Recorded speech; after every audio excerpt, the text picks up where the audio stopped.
হযরত সাইয়েদনা ইব্রাহিম খলিলুল্লাহ আলাইহিস সালামকে বলতেছেন, এই ইব্রাহিম, তোমার খোদাকে আজকে দুনিয়া থেকে সরিয়ে দেব, তোমার খোদাকে মেরে ফেলবো। আমি নমরুদ ছাড়া দ্বিতীয় আর কোনো খোদা থাকতে পারবে না। সেই কথা অনুযায়ী নমরুদ একটা সিংহাসন, একটা বাহন তৈরি করলেন।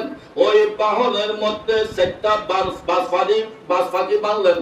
বাজপাখির সামনে সেটা গরুর লান লটকিয়ে দিলেন।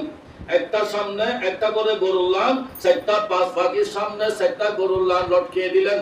যখন গরুর লান দেখতে পেল, বাজপাখি আকাশের দিকে উড়া আরম্ভ করলো। কিন্তু আকাশের দিকে উড়া আরম্ভ করতেছে কি জন্য? ওই গরুর লান গুলি খাওয়ার জন্য। কিন্তু গরুর লান এমন ভাবে ফিট করেছে, দুনিয়ার মধ্যে বাজপাখি উড়তে থাকবে, গরুর লান শুনতে পারবে না। গরুর লানটা দিয়েছে বাজপাখিকে উড়ানোর জন্য, লোক দেখানোর জন্য। সেই জন্য আল্লাহ বলতেছে, বাজপাখি যেভাবে উঠতে উঠতে বাজপাখির জীবন শেষ হয়ে যাবে, ওই গরুর লান শুনতে পারবে না, গরুর লান ধরতে পারবে না, খাওয়া তো দূরের কথা। তদ্রূপ আমি আল্লাহ বলতেছি, নমরুদ, তুমি উঠতে উঠতে তোমার জীবন শেষ হয়ে যাবে, কিন্তু আমি আল্লাহর দ্বারে কাছে তো আসলে তো দূরের কথা, তুমি প্রথম আসমানেও আসতে পারবে না। সকলে বলে সুবহানাল্লাহ। বাজপাখি যখন উঠতে উঠতে এক পর্যায়ে আকাশের শূন্য জায়গায় গিয়ে পৌঁছলেন, তখন নমরুদ ভাবতেছে, আমি আসমানের দ্বারে কাছে চলে এসেছি। তখন ওই তীরকে, ধনুককে আকাশের দিকে ধরে লাগলেন, ঠাক করে লাগলেন। বাজপাখির উঠতে আছে, নমরুদ ওই তীরকে আকাশের দিকে ধরে আছে। এক পর্যায়ে তীরকে নমরুদ আকাশের দিকে ছুটে মারলেন। ছুটে মারার সাথে সাথে আমার আল্লাহ বলতেছেন, ও জিবরাইল, তুমি কি করো? ওই তীরটাকে একটু নিয়ে আসো, তীরটাকে একটু নিয়ে আসো। কারণ আমি আল্লাহ তো এমন খোদা, সবার আশা আমি পূরণ করি। কারো আশা আমি রেখে দিই না, সবার আশা পূরণ করি। সবাইকে আমি কাজের মধ্যে কৃতকার্য করি, কাউকে ব্যর্থ করি না। আল্লাহ বলতেছেন সাইয়েদনা জিবরিল আমিনকে, ও জিবরিল, তুমি একটা কাজ করো, নমরুদ যে তীর নিক্ষেপ করছে, ওই তীরটা নিয়ে আমি আল্লাহর দিকে নিয়ে আসো। আল্লাহ সামনে যখন নিয়ে গেলেন, ওই তীরকে হযরত সাইয়েদনা জিবরিলকে বলতেছেন, তুমি যাও জান্নাতের মধ্যে একটা বড় সাগর আছে, ওই সাগরের মধ্যে একটা বড় মাছ আছে। ওই মাছের যে খলিজা আছে, খলিজা বরাবর ওই তীরটাকে কি করবে? সেট করে ওই তীরটার মাথার মধ্যে একটু রক্ত বাজিয়ে আবার জমিনের দিকে ছেড়ে দাও, যাতে নমরুদ মনে করে ইব্রাহিমের খোদাকে মেরে ফেলেছে। সবাই নাউযুবিল্লাহ। যাতে নমরুদ মনে করে ইব্রাহিমের খোদাকে আমি আজকে শেষ করে দিয়েছি, মেরে ফেলছি। যখন বেহেশতের মাছ থেকে খলিজা বরাবর তীরটা ছেদন করে জিবরিল আমিন আবার জমিনের দিকে নিক্ষেপ করলেন, তখন ওই তীরটা এসে নমরুদের হাতে পৌঁছলেন। নমরুদ এমন ভাবে খুশি হলেন, স্বর্ণ সমান তোদেরকে বলতেছেন, দেখো ইব্রাহিমের খোদাকে আমি মেরে ফেলেছি।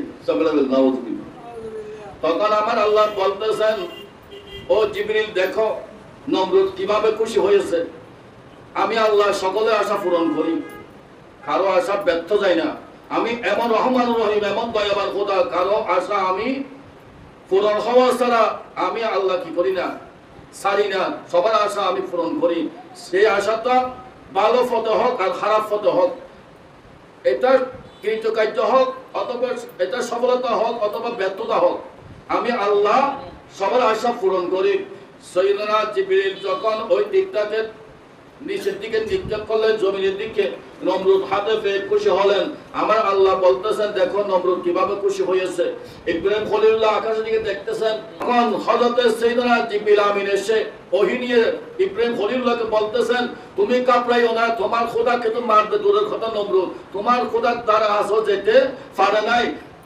তো জিবরিল থেকে জিজ্ঞেস করলেন ইব্রাহিম খলিলুল্লাহ, তীরের মাথায় রক্ত দেখতে পেলাম, এই রক্তগুলি কোত্থেকে আসলো? তখন সাইয়েদনা জিবরিল বলতেছেন, আমার খোদা তো মানুষ নয়, আমার খোদার তো রক্ত নাই, এটা তো রক্ত মাংস মানুষ না, তাহলে আমার খোদার থেকে তো রক্ত নাই, এটা নমরুদে বোঝে না।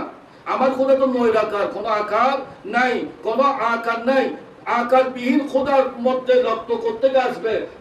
নমরুদকে বোকামি করতেছে, নমরুদকে এটা খুশি করার জন্য আপনার খোদা আমার খোদা বেহেশত থেকে একটা মাছের কলিজা বরবাসায়ন করে একটু রক্ত বাঁধাইয়ে আমাকে বলেছেন জমিনের দিকে নিক্ষেপ করার জন্য। সেদিন আমি জিবরাইল জমিনের দিকে তীরটাকে নিক্ষেপ করলেন, একমাত্র আল্লাহ বলেছে বিদায়। আল্লাহ কি জন্য বলেছেন এটা আল্লাহ জানেন। তখন সৈয়দনা জিবরাইল আমিন আবার বলতেছেন, আল্লাহ বলতেছেন নমরুদকে, যে নমরুদ আশা করেছেন নমরুদের আশা পূরণ করার জন্য আমার আল্লাহ কুদরতের লীলা খেলা খেলেন। সকলে বলে সুবহানাল্লাহ। ওই বেহেশতের মধ্যে যেই মাস্টার কলিজা ছেদন করলো তীর দিয়ে, ওই মাস্টার আল্লাহর দরবারে আরজি করতেছেন, এবারে ইলাহি আমার যে কলিজা ছেদন করা হলো দুনিয়ার জমিনের মধ্যে, যে মাছগুলি দুনিয়ার জমিনের মধ্যে বিচরণ করবে, ওই মাছগুলি তো তোমার বন্দরা আহার করবে না, কারণ মাছ যখন মরে যাবে তখন তোমার বন্দরা ফেলে দেবে অন্যান্য জন্তুর মতো। তখন আমার আল্লাহ বলতেছেন, আমি কিয়ামত পর্যন্ত মাছকে মরা খাওয়া জায়েজ করে দিলাম। সকল বলে সুবহানাল্লাহ। দুনিয়ার জমিনের মধ্যে সবকিছু যেটা খাওয়া যায়, কিন্তু মাছ মরা খাওয়া যায়, মরা খাওয়া তো আল্লাহ জায়েজ করে দিয়েছেন। তখন ওই মাছ বলতেছেন, এবারে ইলাহি আমার আর কিছু আরজু আছে। বেহেশতের মধ্যে যখন আপনি আপনার বন্দাদেরকে খাওয়াবেন, সর্বপ্রথম খাবারটা বেহেশতি বন্দাদের মুখে তুলে দেবেন।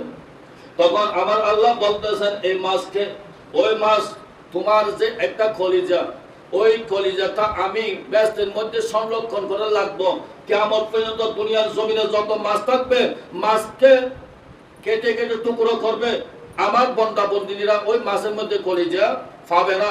ওই কলিজাটা আমি রিজার্ভ করে বেহেশতের মধ্যে লিখে দেব বেহেশত বন্দা বন্দিনীদের জন্য খাবার হিসেবে। সকল সুবহানাল্লাহ।